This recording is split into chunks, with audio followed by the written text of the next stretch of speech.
Juste, juste avant de nourrir la foule au désert, Jésus disait à ses disciples agités, « Venez à l'écart, dans un lieu désert, pour vous y reposer. »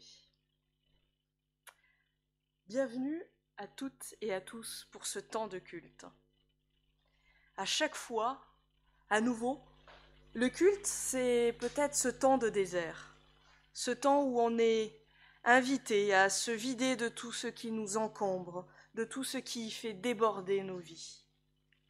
C'est ce temps où l'on peut rassasier, pour un temps en tout cas, cette faim d'une parole nouvelle, d'une parole qui nourrit. Chaque fois à nouveau, le culte, c'est ce temps de repos pour retrouver des forces, pour renouveler en secret, pour se retrouver en vérité. Ce temps de grâce et d'attente, de paix et de repos, auquel Dieu lui-même nous invite. Car oui, chers amis, la grâce et la paix vous sont données de la part de Dieu notre Père et de Jésus-Christ, son Fils unique, notre Sauveur. Amen. Et commençons ce temps de culte avec le 21-17. Nous voici rassemblés en ton nom.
Ton nom, Seigneur, passe dans notre histoire, comme passe la source au désert. Que savons-nous de toi? Que savons-nous sinon cette faim en notre cœur qui nous tient vivants et qui nous rappelle toujours à toi? Depuis l'aube des temps, Seigneur, tu es. Ton nom résonne dans 1000 noms au creux de nos vies et de nos histoires. Il est nom de route au jour où monte la tentation de s'arrêter. Il est nom de paix dans la violence qui barre parfois nos relations. Il est nom de tendresse quand la morsure de la solitude se fait vive.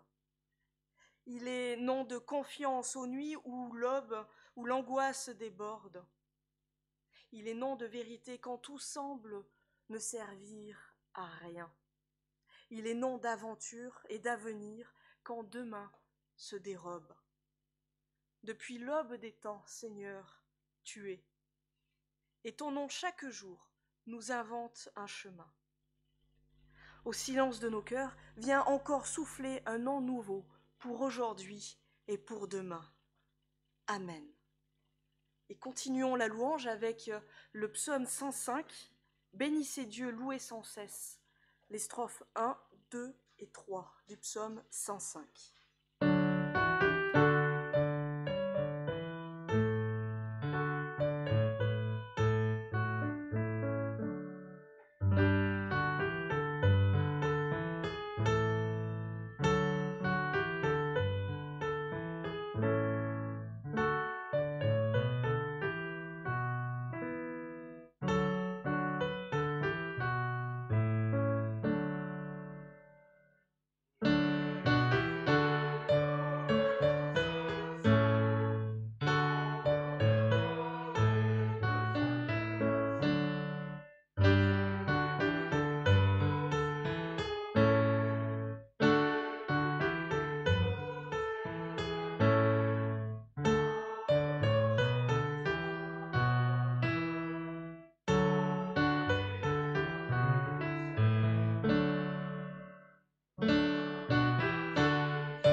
Le Seigneur est présent à nos côtés. Il nous invite à faire route avec lui en toute vérité. Je vous invite à la prière.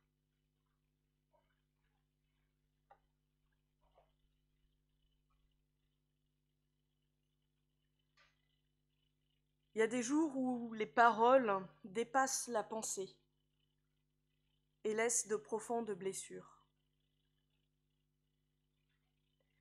Pardon Seigneur pour ces erreurs. Il y a des jours où le fil de la relation est cassé alors qu'il fut tissé avec beaucoup de mal. Pardon Seigneur pour ces erreurs. Il y a des jours où les occupations du quotidien nous éloignent de toi et font oublier ton amour. Pardon Seigneur pour nos erreurs. Il y a des jours où tout va de travers, où rien ne semble aller et on en garde une certaine culpabilité. Pardon Seigneur pour ces erreurs. Amen. Et chantons la strophe 7 du psaume 139.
Levez-vous, levez-vous pour recevoir cette parole de grâce de la part du Seigneur, cette parole qui relève et qui nous engage.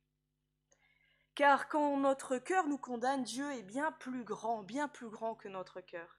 Quand notre intelligence nous fait dérailler, Dieu, il est bien plus grand que notre intelligence. Écoutons ensemble cette parole de l'apôtre Paul. Elle est certainement digne de confiance, cette parole du Seigneur. Elle mérite d'être pleinement accueillie par tous. Christ Jésus est venu dans le monde pour accueillir les pécheurs dont je suis le premier. À chacun de nous, elle redit explicitement ce pardon de Dieu. Il ouvre une vie libre et responsable. Alors allons dans la paix du Christ. Amen. Et chantons la strophe 4.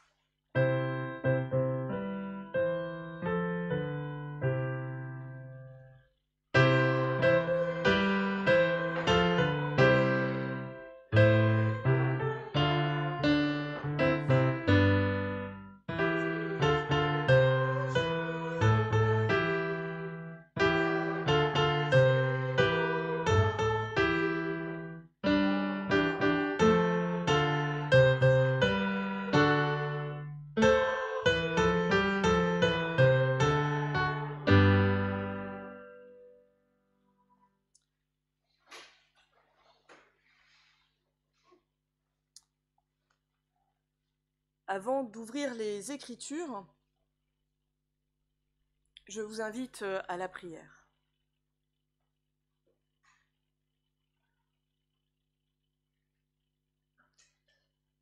Ta parole, Seigneur, comme ton silence, sont parfois bien mystérieux. Tu te tais, tes disciples racontent et nous écoutons. Mais comment comprendre ce que tu veux nous dire? Comment le comprendre seul? Car il nous faut ton esprit, Seigneur, pour éclairer ces Écritures, pour ouvrir nos cœurs. Alors nous te le demandons par la prière, Envoie sur nous ton esprit, Seigneur. Nous te le demandons au nom de ton Fils, Jésus-Christ. Amen.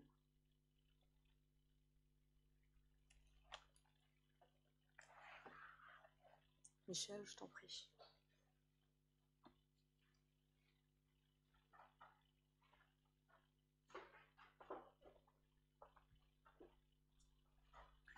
Et nous lirons dans l'évangile de Jean, au chapitre 6, les versets 60 à 71. Après l'avoir entendu, beaucoup de ses disciples dirent : « Cette parole est dure, qui peut l'entendre ?» Jésus, sachant que ses disciples maugréaient à ce sujet, leur dit : « Est-ce là pour vous une cause de chute ? Et si vous voyez le Fils de l'homme monter où il était auparavant, c'est l'Esprit qui fait vivre.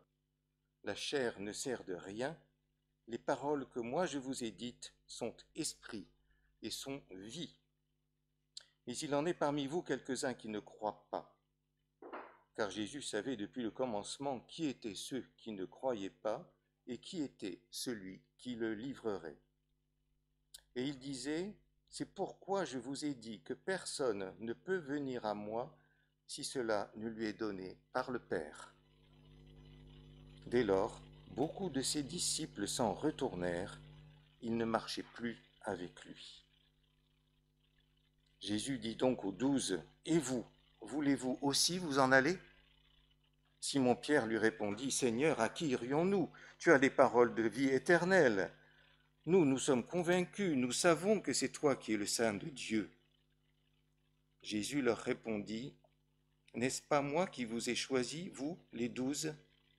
Pourtant, l'un de vous est un diable. » Il parlait de Judas, fils de Simon Iscariote, car c'était lui qui allait le livrer, lui, l'un des 12.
Ventoux et suis-moi.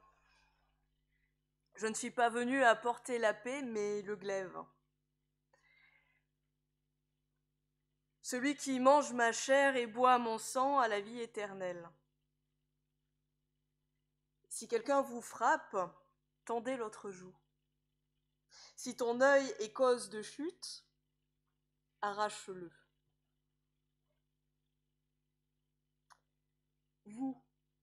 Vous resteriez ? C'est vrai que c'est assez radical quand même comme programme qui est annoncé. C'est des paroles qui sont rudes. Alors sincèrement, si on en restait là, est-ce qu'on resterait ? Le texte qu'on vient de lire ce matin relate la réaction des disciples à un enseignement spécifique de Jésus. Celui où il raconte justement qu'il est le pain de la vie, que celui qui mange son corps aura la vie éternelle, que nul ne peut venir au Père si ce n'est par le Christ. La réaction des disciples, elle est simple. Ils lui demandent des preuves de ce qu'il avance. Ils lui demandent un CV qui relate les exploits pour y croire, pour être sûr que ce qu'il dit, c'est la vérité. Jésus leur répond patiemment, en reformulant, mais rien n'y fait. Et c'est là que notre texte intervient. Cette parole est dure. Qui peut l'écouter ? Voici la réaction immédiate des disciples et de beaucoup de disciples, nous raconte le texte. Ce qui est étonnant, c'est que dans la tradition de l'époque, l'expression « parole dure » est employée pour qualifier les paroles de l'écriture elle-même. Or ici, il ne s'agit pas de souligner la rudesse d'une parole reconnue comme vérité, mais pour souligner que ce que Jésus est en train de dire, c'est impossible à admettre pour les disciples. Et nous pourrions tout à fait l'imaginer, eux qui connaissaient peut-être le fils de Marie, le charpentier, le gars du coin, entendre qu'il est la clé du royaume de Dieu, imaginez, sans aller chercher ces paroles rudes. Et Jésus lui-même semble enjoué de cela. Il les interpelle en leur disant que si un tel enseignement est cause de scandale pour eux, alors qu'est-ce que ça sera lorsqu'ils verront le Fils de l'homme monter où il était auparavant ? Scandale, en grec, c'est le petit caillou dans la chaussure qui fait que l'on chute, qu'on a du mal à marcher. Vous savez, ce petit caillou où on est obligé de s'arrêter et d'enlever la chaussure pour continuer. Ici, le fait que Jésus soit le Messie, le Christ, l'incarnation de Dieu sur terre, c'est déjà un scandale pour les disciples, un scandale qui les empêche de marcher sur un chemin de foi auquel ils sont appelés. Alors imaginez le jour où il va être ressuscité. C'est l'esprit qui vivifie, la chair ne sert de rien. Les paroles que je vous ai dites sont esprit de vie. Voilà le résumé, voilà ce que le Christ finalement propose à ses disciples et à nous. Des paroles d'esprit et des paroles de vie. Car la chair ne sert à rien pour accéder au royaume. Elle nous ancre bien dans le réel, dans le temporel, dans le ici et maintenant, mais si la chair s'occupe de la chair, alors on se tourne vers nous, nous-mêmes exclusivement. L'esprit vivifie là où la chair ne peut rien. Imaginez l'esprit, cette action de Dieu en nous, qui nous donne une toute autre compréhension du monde, qui ouvre une porte vers une compréhension de cette voie à laquelle Jésus nous appelle. Imaginez l'esprit, ce petit pas de côté qui fait que ces paroles qui semblent être dures, trop radicales, eh bien elles deviennent des paroles vivifiantes, des paroles qui envoient. L'esprit que le Christ mentionne ici, c'est comme un moteur que Dieu met en nous pour nous donner une nouvelle cadence, pour jouer une nouvelle harmonie avec le monde. Et non, ce moteur, il n'est pas extérieur, il n'est pas sur notre dos, il n'est pas un poids de plus. Il ne s'agit pas d'une règle à suivre, il ne s'agit pas de quelque chose auquel on doit se soustraire. L'esprit, c'est ce moteur qui est en nous, qui fait partie de nous, qui nous aide à nous mouvoir vers ce nouveau chemin, dans cette nouvelle cadence, celle de la vie promise par le Christ. Car c'est bien cela qu'il propose, un changement standard de moteur, finalement, en quelque sorte. Un changement de moteur pour voir les choses autrement, pour que des paroles dures deviennent des paroles de vie, pour que l'impasse de la loi soit transformée en chemin de grâce. Alors vous, est-ce que vous partiriez dans ces cas-là ? Face à cette révélation, face à cette signification, les disciples sont appelés en effet à se poser cette question. Peuvent-ils y croire ? Face à une telle proposition, on est nous aussi amenés à nous la poser, cette question. Pourrions-nous y croire ? Dieu nous fait ce don de la foi, ce don de vivre selon l'Esprit. Ce don, je n'arrêterai jamais de vous le dire, on est totalement libre de l'accepter ou non. La possibilité, elle est ouverte, elle est donnée, encore et encore. On peut la prendre, on peut la refuser, on peut changer d'avis une fois, 2 fois, 3 fois, autant qu'il le faudra. L'offre, elle est toujours sur la table. On a le choix, le libre choix, presque entre 2 chemins, celui de l'incrédulité et celui de la confession de foi. L'incrédulité, qu'on pourrait traduire aussi par manque de foi. Chaque évangéliste, à travers les récits bibliques, propose une définition de l'incrédulité. Il propose des exemples, des schémas. L'incrédulité dans les évangiles, c'est se conforter dans un savoir, une croyance bien déterminée, tout en l'empêchant d'être remise en question. L'incrédulité, c'est dans le sentiment que ces paroles sont trop difficiles pour être véritablement des paroles de grâce. Dans d'autres passages, l'incrédulité, elle s'exprime dans cette impossibilité de voir dans le gars du coin, celui qu'on a vu grandir, celui qui deviendra le Messie. L'incrédulité, c'est le refus de changer de perspective, c'est le refus même de garder la possibilité potentielle que peut-être un jour, en effet, on pourrait changer d'angle de vue.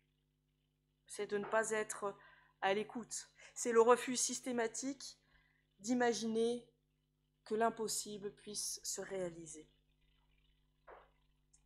Et l'incrédulité, elle n'est pas réservée aux incroyants, si vous me permettez cette expression. Elle peut pointer le bout de son nez chez les plus fidèles croyants, les plus fidèles disciples du Christ aussi. Et c'est bien ce que le texte nous montre aujourd'hui. Ce sont eux, les disciples, par définition les proches du Christ, ceux qui ont reçu les enseignements en personne, qui, à ce moment précis-là du récit, sont incrédules, partent, cessent de faire route avec lui.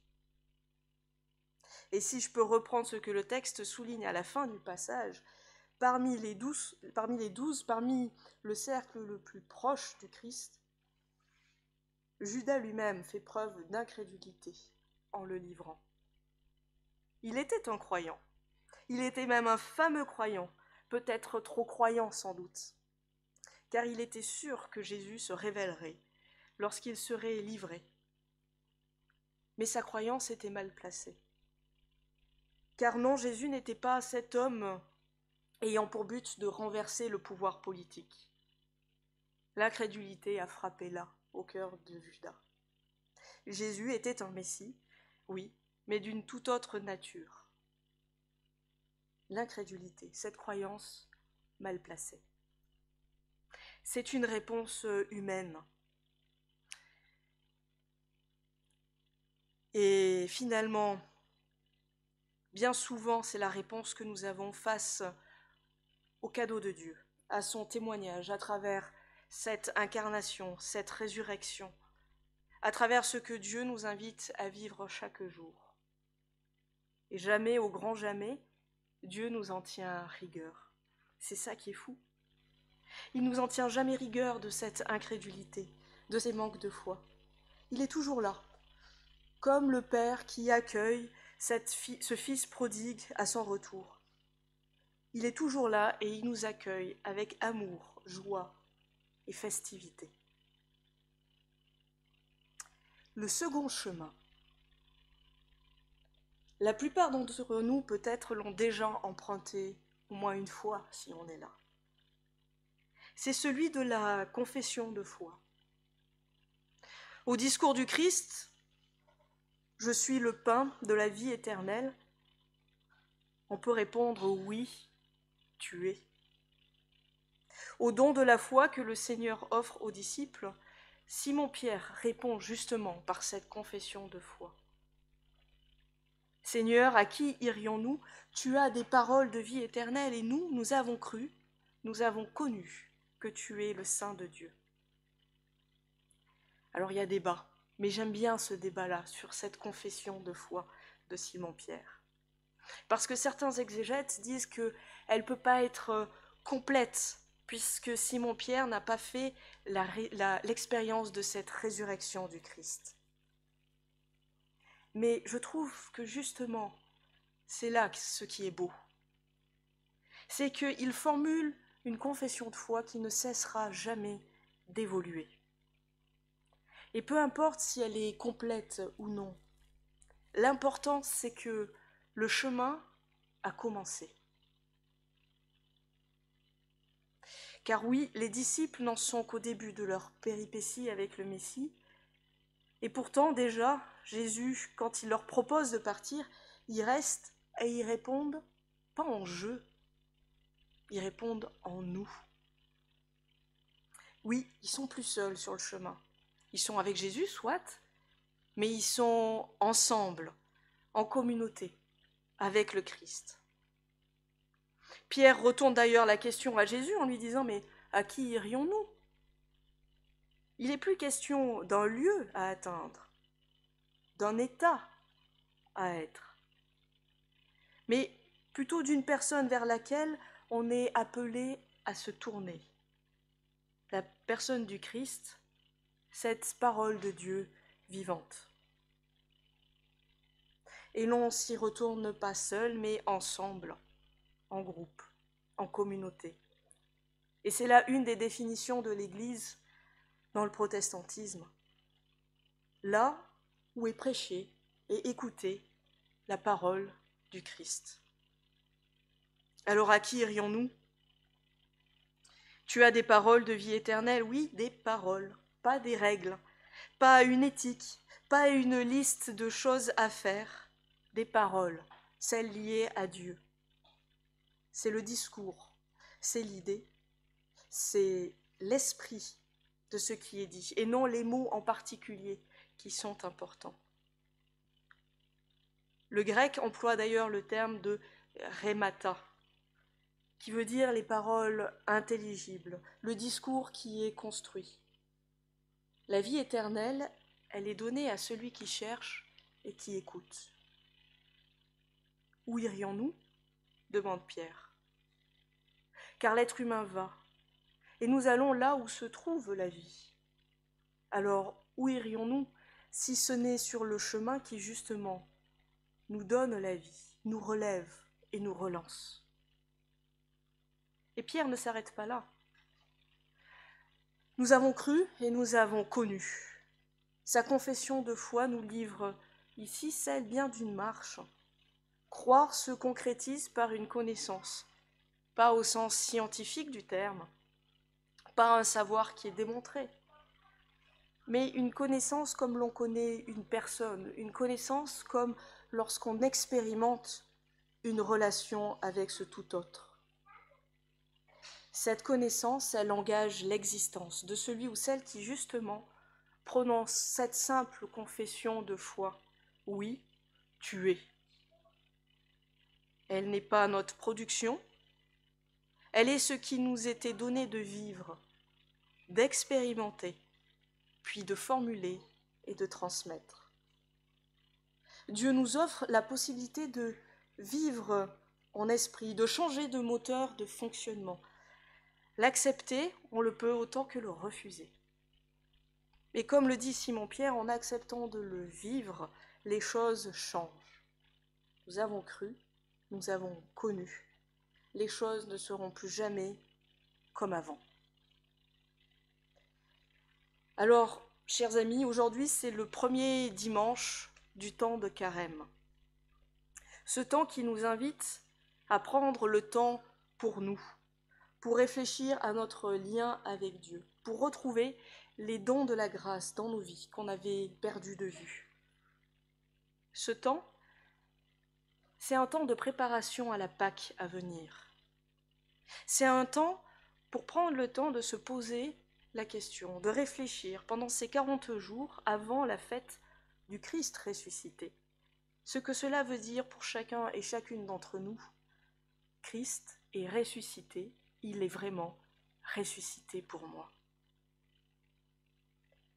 Alors, pour finir ce temps de méditation, pour lancer ce temps de carême, j'ai envie de vous inviter à regarder votre chemin de foi avec bienveillance, avec sourire, et de vous poser la question avec ce Simon-Pierre. Et vous, est-ce que vous resteriez? Et vous, quelle est votre confession de foi du Christ ressuscité? Amen.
Et en réponse à cette prédication, je vous invite à vous lever pour la confession de foi. Confession de foi d'Angela Gelber, que je vous invite à partager aujourd'hui ensemble. En dépit du désespoir, espérer. En dépit de la haine, aimer. En dépit de l'infidélité, faire confiance. En dépit des ténèbres, croire à la lumière. En dépit du mal, croire au bien. En dépit du mensonge, croire à la vérité. En dépit de la souffrance, croire à la joie. En dépit du chaos, croire à l'harmonie. En dépit de l'absurde, croire au sens. En dépit de la trahison, croire à l'idéal. En dépit de la cendre, croire à la flamme. En dépit de la chair, croire à l'âme. En dépit de la mort, croire à la vie. En dépit du temps, croire à l'éternité. En dépit du fini, croire à l'infini. En dépit du soi, croire à l'autre. En dépit de la folie humaine, croire à la sagesse divine. En dépit de la sagesse de l'homme, croire à la folie de Dieu. Amen. Et je vous invite à chanter le 4309, Torrent d'amour et de grâce, le 4309.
Quelques annonces. Tout d'abord, et je vais commencer par tout ce qui va se passer sur les médias, hélas. Tout d'abord, à partir d'aujourd'hui, de ce dimanche, commence le cycle des conférences du Carême protestant qui est diffusé sur France Culture à partir de 16h jusqu'à 16h30. Ces conférences sont animées par Samuel Amédro, pasteur de l'EPUDF, et qui est en poste à la paroisse réformée du Saint-Esprit à Paris. Le thème de cette année, les chrétiens pourraient changer le monde. Et ces conférences sont diffusées tous les dimanches jusqu'au 28 mars sur France Culture et pourront être écoutées en podcast. Dans le même domaine, les séquences Ephata, donc ces courts moments de réflexion, ont repris sur le site de l'EPUMA pendant tout le temps de Carême, donc et vous pouvez également les suivre en podcast. Le groupe Théovie a entamé un nouveau cycle et on peut toujours s'y joindre. Ceci se passe sur Zoom. Également sur Zoom, le cycle de conférences de l'Église verte sur le dérèglement climatique. La prochaine session aura lieu le 6 mars à 20h30, animée par Éric Gaborio. Et vous trouverez toutes les informations complémentaires sur la feuille que vous recevrez dans votre boîte mail de la part de l'EPUMA. Puis je terminerai par enfin quelque chose qui va se passer en réel, en présentiel, le 6 mars. Il y aura ici un culte conte à 16h avec les enfants et vous recevrez donc des infos complémentaires. Merci.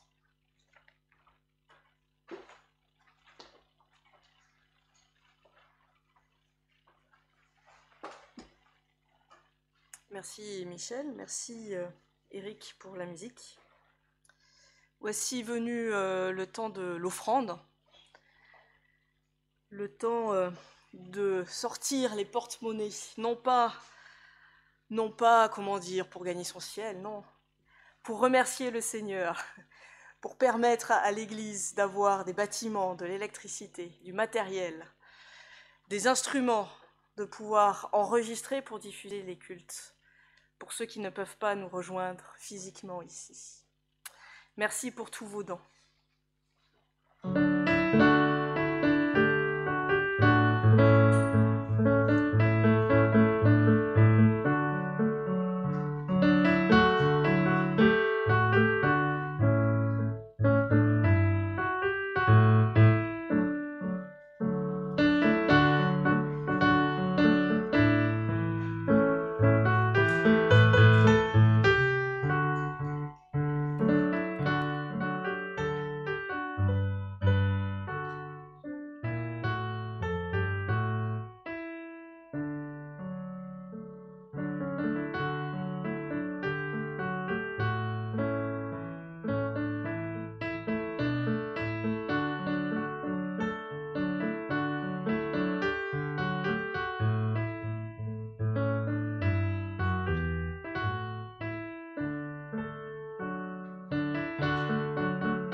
Béni sois-tu, Seigneur, pour tous les dons que tu nous donnes dans ta vie, dans cette vie.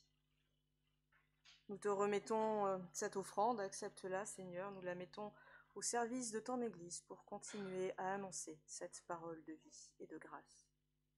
Amen. Je vous invite au temps de prière, la prière d'intercession.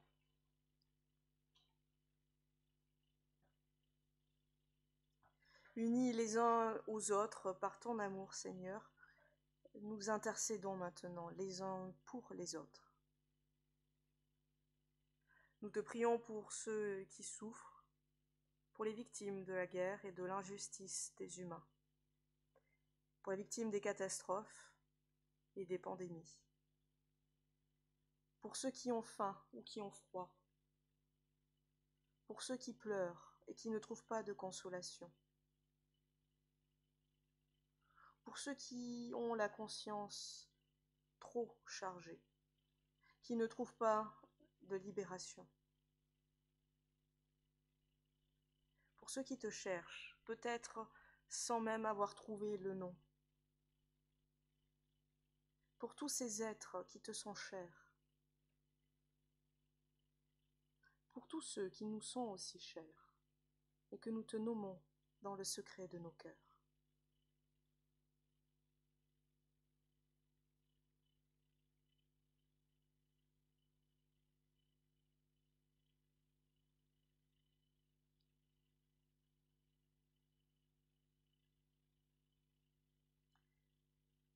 À tous, Seigneur, donne ta paix, celle qui permet de se reposer en toi. Accorde-nous d'être auprès d'eux les témoins de ton amour.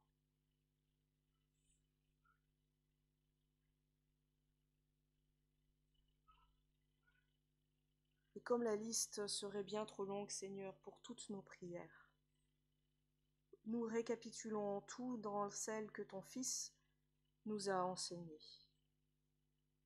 Notre Père, qui es aux cieux, que ton nom soit sanctifié, que ton règne vienne, que ta volonté soit faite sur la terre comme au ciel.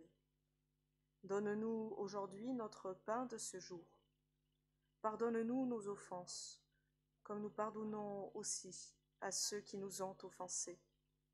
Et ne nous laisse pas entrer en tentation, mais délivre-nous du mal. Car c'est à toi qu'appartiennent le règne, la puissance et la gloire, pour les siècles des siècles. Amen. Je vous invite à vous lever pour recevoir cette parole d'envoi et de bénédiction. Le Seigneur nous bénit. Qu'en chacun de nous, sa vie grandisse. Que nous ne soyons plus possédés par le désarroi, le doute ou la discorde, mais qu'il nous remplisse de foi, de courage, de simplicité et de paix. Allons avec ce Seigneur ressuscité dans le monde qu'il aime et qu'il nous appelle à aimer toujours plus. Et c'est possible car Dieu est proche de chacun d'entre nous. Il nous donne sa paix, sa joie et la chaleur de son amour. Que le Seigneur vous bénisse et vous garde, que le Seigneur fasse pour vous rayonner sa lumière et vous fasse grâce, que le Seigneur vous découvre sa face et vous donne sa paix. Amen. Et chantons le 62, 79, strophes 1 et 2.